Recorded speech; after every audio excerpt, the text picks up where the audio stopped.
The first thing is speed. I mean, what is underlined here in this episode is, the lack of, movement.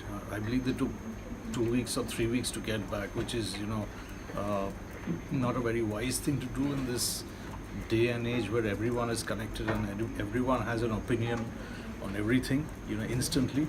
So, a lot of brands don't have a strategy, especially even brands in very volatile kind of operating in volatile environments, like, the hotel business, for example, or of course the airline business.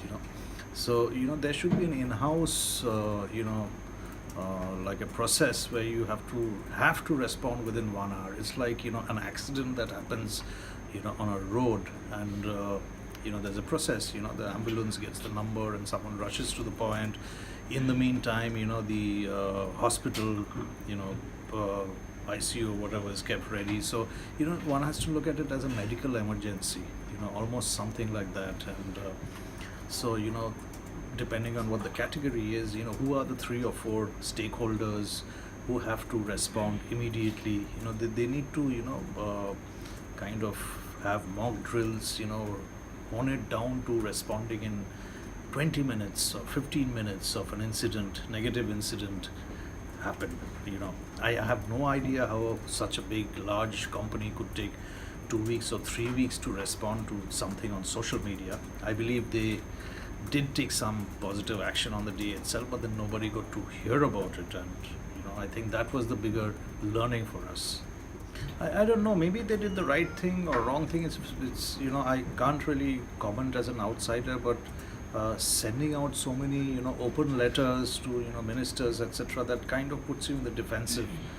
And that was, I believe, that letter, or many letters, I think, was interpreted in many different ways by journalists and people on Twitter, etc. So I think too much information was given out on what happened. This was like a tele-serial that happened from the airline headquarters, which would be interpreted in many different ways. I'm not very sure if it has solved the problem. I mean, in fact, the person the letter was addressed to, the minister, he's not going to get back and say, okay, I've received the letter and I agree or disagree. So I think there's too much information that went all over the place. Well, if I would kind of take this as an opportunity to be responsible thought leader in this segment. I would kind of start perhaps a conversation between passengers and airlines, try and create a neutral kind of platform where some conversation could happen, which would benefit all parties, instead of trying to do a witty tweet which doesn't really work. It's like the old cola wars. Nobody really gained, really.